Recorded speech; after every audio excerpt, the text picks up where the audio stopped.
YouTube. It's your homeboy, Fat Rat Evolved, original West Side Playboy Gangsta Crips. We're about to take a trip to the West Side, y'all. Let's get into this just briefly because this will be about three parts. Just coming to the West Side.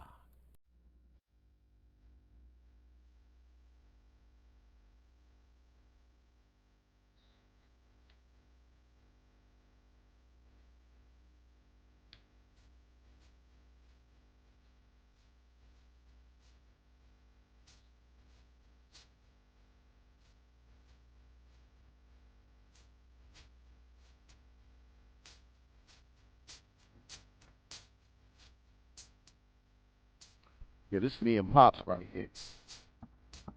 We one of these right here to bring to the party.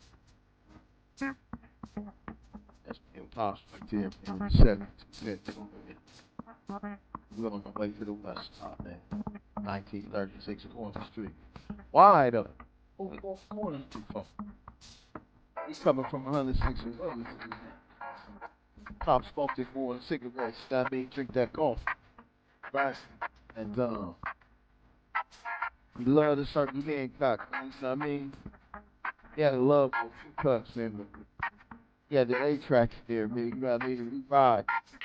And I'm in the moment with Pops. You know what I mean? We having a good time, but I don't know what's man, for Pops. It's kind of a big deal. Into that.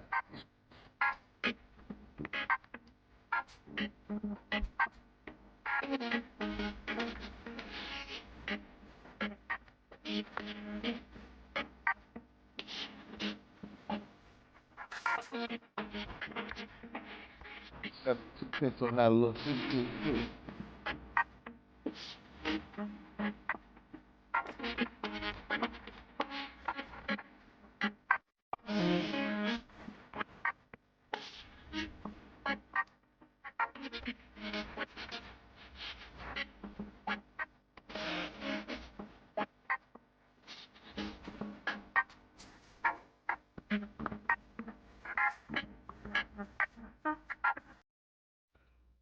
Yeah, so here we go, y'all. Just briefly. So it's definitely 74. It's definitely 1974. And I'm staying with Pops. I'm in Watts. And my mother has moved from Riverside to the west side of Los Angeles just with my sister. Remember, I got 6 brothers and 2 sisters. My sister on my mother's side, my youngest sister on my mother's side, she got all my family older than me. I'm the youngest. I'm baby bro. But she, my sister, my mother was trying to help my sister become, like an actress. So moms was grinding her. I ain't never seen moms not grinding. Um, so she was a nurse at one point, and then at this point she did I think home care, and she had a beauty shop or something like that.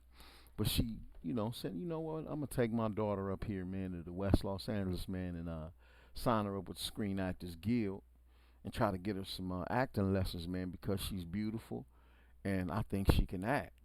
Moms wanted one of us to go on out there and get that bag, right? Um, so fast forward, they moved to 1936 Corner Street, apartment 9, inside the building, up on the left hand side. The manager was Mr. Willis. We used to call him Frog Man.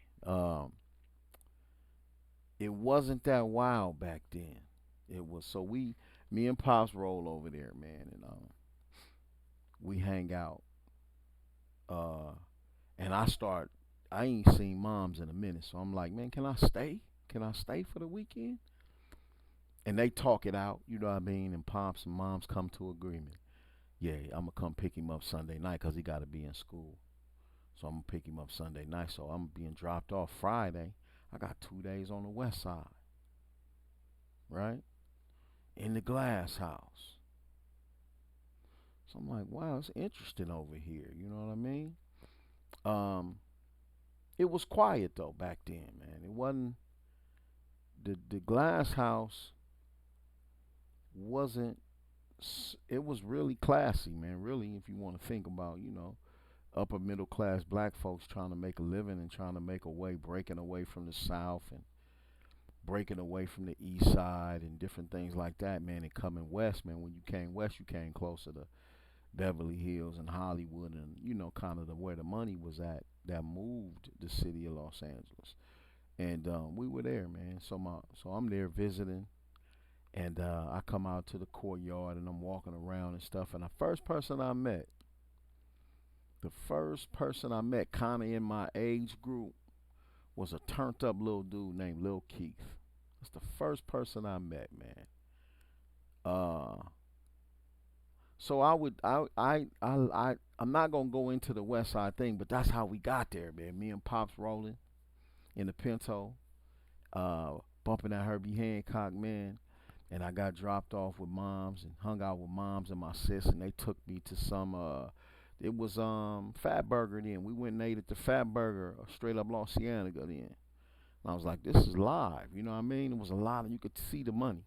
You could see it. And I'm like, there's a lot of classy stuff going on, man. Rolls Royces, and I ain't seen it like this, in a commonly, like as common as I'm seeing it. We in Beverly Hills. I'm like, wow, this is different. Um, but it was a little bit of a culture shock. Um, lot of I grew up basically in between Riverside. There were white people that we lived among some white people, man, and we had decent relationships with some white people and Mexicans and stuff like that. When I got to Watts, I don't remember seeing too many white people. Uh, unless we went somewhere, remember where we lived and stuff like that. White people didn't live over there.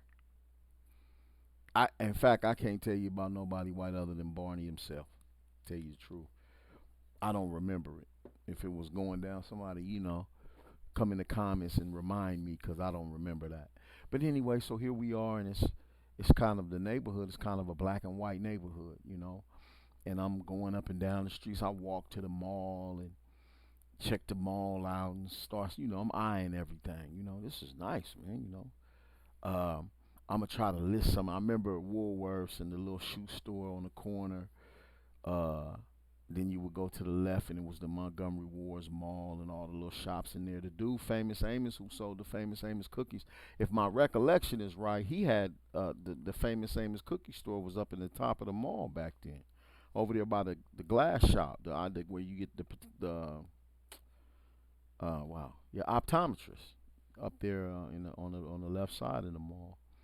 And inside there was video games, and there was a food cart right there, man. And they had them bomb pastrami sandwiches and stuff. I experienced all of this in the first week I got to the West Side, and I kind of fell in love with it. I was like, I wouldn't mind living over here, but the arrangement in the apartment building with my mother was just for my sister and her. It was a two-bedroom apartment.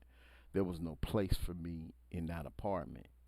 So moms was careful not to try to move me in because they policed you back then. The apartment manager, man, policed you back then. So we got to the West Side, man. It was no in our neighborhood, man. What became Playboy Gangster neighborhood. There was no really. There would be talk of the undergrounds being over there. There would be talk of different Crips. I didn't know about the Stanley Boys back then. They were there up on Pico, but not right there in the little perimeter of Los Cienega up to Robertson and then Sawyer and Cadillac, which is the core of the hood. The hood's bigger than the turf is bigger than that, but that was the core. That's where everything got started at. So you would hear about that early on. So I would be back and forth. I don't know, man, for some months, and I ended up meeting a family. What turned up? This is really what turned the glass house up. Wasn't nobody really from the turf. It was some families that came from like Mississippi and St. Louis. Uh, the Joneses and them, man, and the Moores and Uh, it was Tommy and them, man, and Willie with my partner Willie, man, Willie Jones, and the Jones girls, Mary and Betty, and uh, there was another sister too, man. I don't know. She going Barbara. Barbara. Though they were a family that moved into the Glass House, came from the South kind of, and from St. Louis, and they knew each other, and they moved into the Glass House. And when they moved into the Glass House, that's when it got live. It got loud, and the music was playing, and all them beautiful sisters over in there, man. So brothers is coming by the Glass House. The Glass House became an epicenter. You know what I'm saying? But the Glass House didn't turn up on the basis of, you know, the homies being in the Glass House. That wasn't what turned it up. But after that, we turned it up. But before that, how it got turned up initially wasn't the homies, man. It was some people that was not even from Los Angeles, man, that came, and not even from California, really, that came out there, man, and really livened the spot up, man. Parties and all kind of stuff started to happen and whatnot, man. So I just want to cover that base, man, in this one and say, I'm coming to the West Side now. Now I'm on the West Side, and I'm in between the West Side and Riverside still, and I'm between Watts, Riverside, and West Los Angeles now. So now we got another dimension being added that's going to develop that dude over there, right? Uh, and we coming to him. We're going to walk you into that gradually. So yeah, West Side, man, 74, right? I ended up, I'm gonna tell this part of this story, man. I ended up convincing pops and moms to let me stay to start the fourth grade of school, midway of the school year, to get to the West Side. I talked them into it. I'll sleep on the couch in the middle, whatever I got. I don't even remember what I did, how I slept, you know.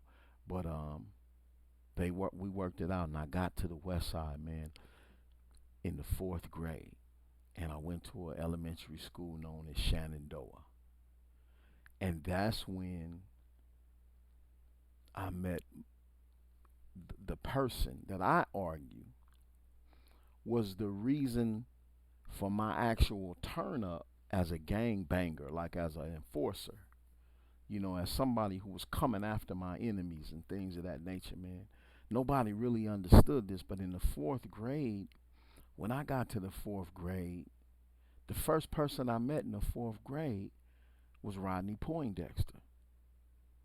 And he was a young, kind of thin brother, man, and he had a level of aggression with him. He wasn't real aggressive because I come from real aggression, man, but he had a level of aggression about him, and I took interest in him, and he was explaining to me who the king of fourth grade was, and I think that was Marcel at the time, and then the second was Johnny, and then he was third, and I'm like, oh, so you the third toughest person in the fourth grade, and we going back and forth in this little, they had the like barracks that were the classrooms at Shenandoah at the time, and I'm like, so you the third toughest person? Oh, okay. And I laugh. He like, what? Me and you can fight after school, and I'm like, yeah. I laughed, and I'm like, we ain't got to fight. You you know what I'm saying? But me and Rodney Poindexter became real, real tight in Shenandoah, man. I think he stayed part way through fifth grade because I don't remember him because he hooked up with a little brother named James Dixie who ended up being from Harlem. And Rodney ended up being from Marvin. And I ended up being an original Playboy gangster. So fast forwarding, just to give you some context of why am I talking about Rodney Poindexter. He was the first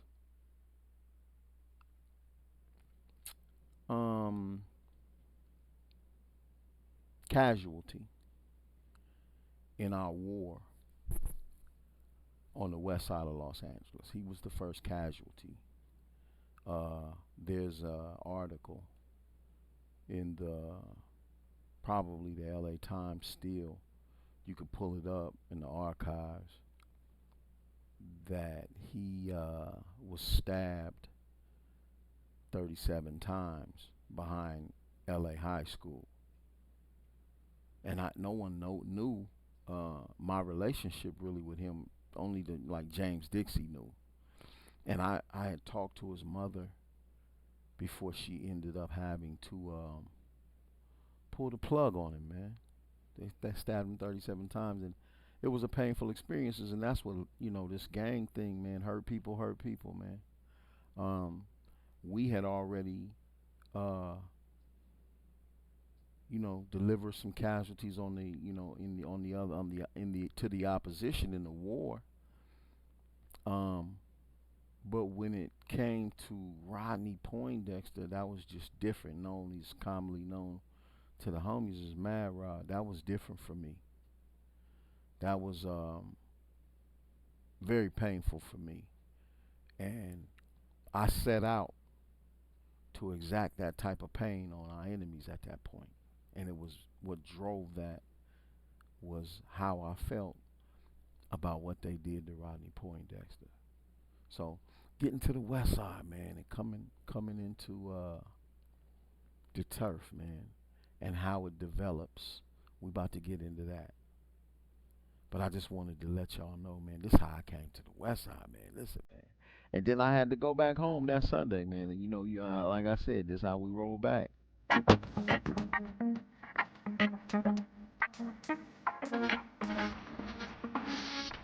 Pops.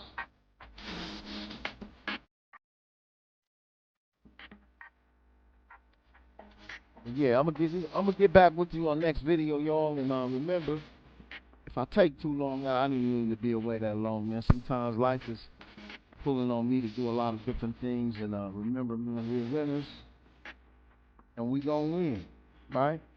We on a journey that begins with one step, right?